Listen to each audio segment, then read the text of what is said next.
investir dans un indice S&P 500 ou investir dans un Target Date Index Fund. Donc l'indice S&P 500 et un Target Date Index Fund, donc fonds à date cible ou fonds de retraite cible en français, sont deux types d'investissements financiers qui sont complètement différents, chacun ayant ses propres caractéristiques et objectifs, et qui diffèrent principalement par leur structure, leurs objectifs et effectivement leur gestion.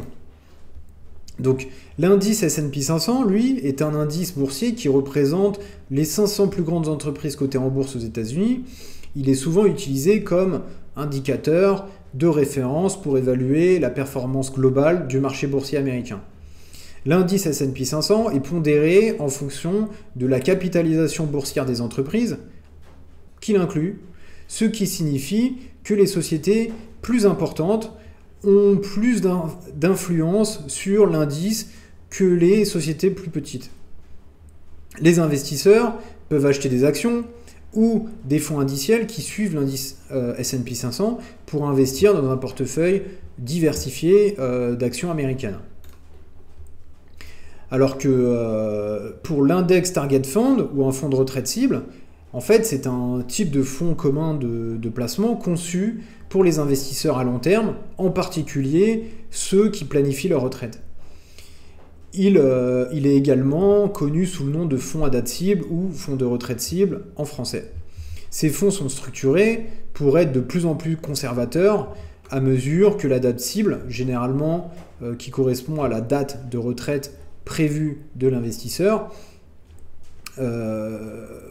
en d'autres termes, il ajuste automatiquement leurs allocations d'actifs pour réduire le risque à mesure que l'investisseur se rapproche de la date de sa retraite.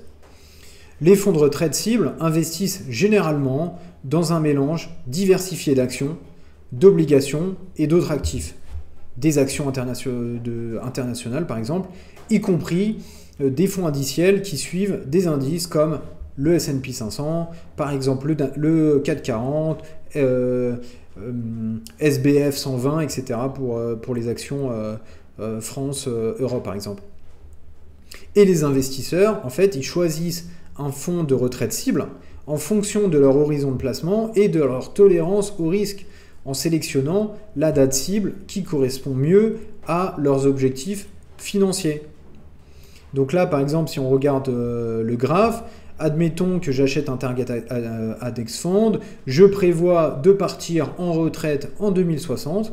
Donc aujourd'hui, à la date de souscription, mon fonds va avoir... en fait, c'est un fonds de fonds. Hein. Ce fonds va détenir plusieurs fonds. Donc il y aura un fonds avec 55% d'actions US. Ensuite, on va avoir 35% de fonds qui sont plutôt exposés à des actions internationales et on va avoir 10% d'obligations. Donc ça va être un fonds qui lui-même va détenir des obligations. Pareil pour le fonds indiciel actions US, ce fonds-là va lui-même détenir des actions US. C'est la même chose pour le fonds indiciel actions internationales. Et que se passe-t-il en fait à l'arrivée et à l'approche de la date de retraite? En fait, ce fonds va automatiquement se désallouer des actifs volatiles et à risque comme les actions pour s'orienter de plus en plus sur de la stabilité, sur moins de volatilité et va s'orienter de plus en plus sur les obligations. Donc au départ à la souscription, il y a 10% d'obligations et plus on va arriver à échéance et on va monter 10, 20, 30% et bien entendu à côté, on va avoir une réduction d'exposition à la volatilité et aux actions US et internationales. Donc, en gros, au niveau de la structure, les ETF S&P 500, en fait, ça va être un fonds qui va être négocié en bourse, ce qui signifie qu'il se négocie en fait sur les marchés boursiers exactement comme une action. Les investisseurs, en fait, ils achètent, ils vendent des parts d'ETF tout au long de la journée à des prix qui fluctuent en fonction de l'offre et de la demande sur le marché. À la différence, en fait, pour le Target Date Index Fund, en fait, c'est un fonds commun de placement qui, lui, il est généralement conçu pour être acheté et conservé à long terme. Et les investisseurs, en fait, ils achètent des parts du fonds auprès, en fait, d'une société de gestion. Et les valorisations sont effectuées plutôt en fin de journée en fonction de la valeur liquidative du fonds. Au niveau des objectifs d'investissement, donc les ETF S&P 500 sont souvent conçus pour suivre tout simplement la performance d'un indice sous-jacent comme l'indice S&P 500. Ils visent généralement à reproduire les rendements de cet indice, ce qui en fait des investissements pratiquement complètement passifs. Le Target Index Fund, lui, sont conçus pour les investissements pour les investisseurs qui prévoient de prendre leur retraite à une date spécifique. Ils investissent dans un mélange d'actions, d'obligations et d'autres actifs, donc les actions type international, et leur allocation d'actifs change automatiquement au fil du temps pour devenir plus conservatrice à mesure que la date de cible de la retraite approche. Au niveau de la gestion, en fait, les ETF S&P 500 sont généralement gérés de manière passive.